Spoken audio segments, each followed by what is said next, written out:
Tout d'abord, les porte-aiguilles. Dans le matériel de base, on retrouve le modèle Mathieu, le modèle Maillot avec anneau et le modèle Olsen avec une partie coupante à la base de la pince. Le porte-aiguille a un système de cran à l'arrière du manche afin d'avoir une pression assez forte pour tenir l'aiguille pour recoudre l'animal. Les porte-aiguilles Mathieu, Maillot et Olsen. Ensuite, les manches et les lames de bistouri.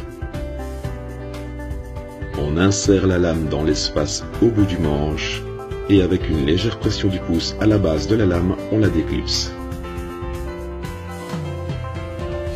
Les ciseaux de médecin, courbés ou droits avec une pointe et une mousse, deux pointes ou deux mousses. Ces ciseaux sont donc pointe-mousse et courbés.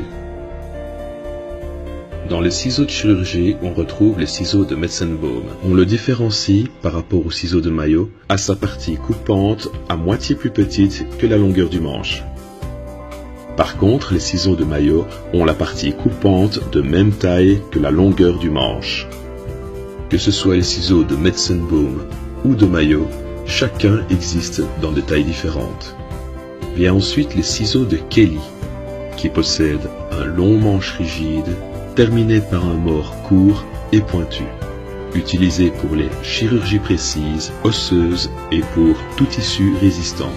Les ciseaux de Lister. Ce sont des ciseaux très résistants dont un des morts est terminé par un bouton.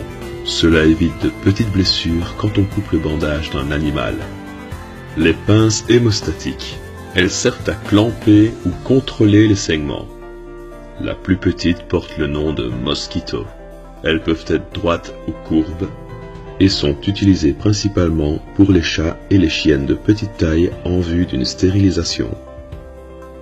La pince hémostatique Péan est plus grande et résistante que la Mosquito, toutes deux avec un système de cran à l'arrière du manche.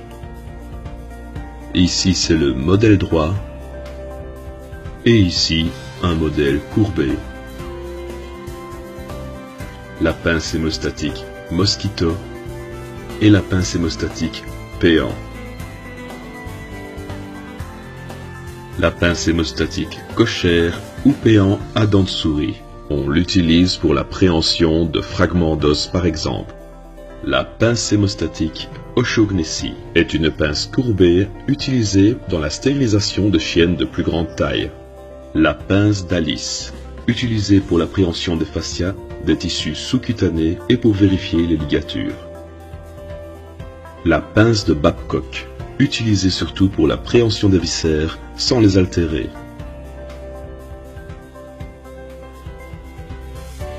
La pince de Doyen est un forceps intestinal non traumatique.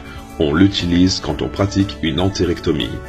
Les pinces à dissection d'Hudson et de Baquet sont des petites pinces délicates pour la préhension de la peau pour Hudson et pour la préhension des vaisseaux sanguins pour la pince de Baquet. Pinces à dissection d'Hudson et de Baquet. Les pinces à champ, Bacos avec anneau et Jones sans anneau. Comme son nom l'indique, la pince à champ sert à tenir le champ sur la peau de l'animal durant une intervention chirurgicale. Les clampes vasculaires existent dans toute taille, toute dimension et toute forme.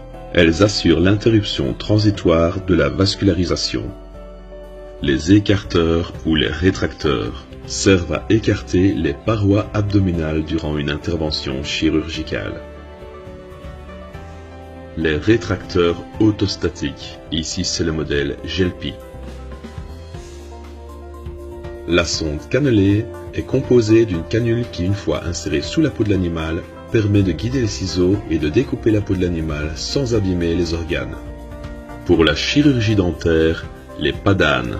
Ils servent à garder la gueule de l'animal bien ouverte durant l'intervention, comme par exemple un détartrage. L'élévateur de racine permet de distendre le ligament entourant le collet pour libérer et extraire la dent plus facilement. Les daviers sont des instruments de chirurgie dentaire destinés à l'extraction. Ici aussi, différentes tailles et différents modèles. Attention, ne pas confondre avec la pince gouge et la pince gouge de Bay destinée à la chirurgie orthopédique. On pourrait les confondre. Pour la chirurgie oculaire, il y a les écarteurs de paupières, les ciseaux de Severin-Steven et les ciseaux à iridectomie. Pour finir, le spéculum est un instrument en métal ou en plastique jetable dont le but est de maintenir ouverts les orifices des cavités naturelles.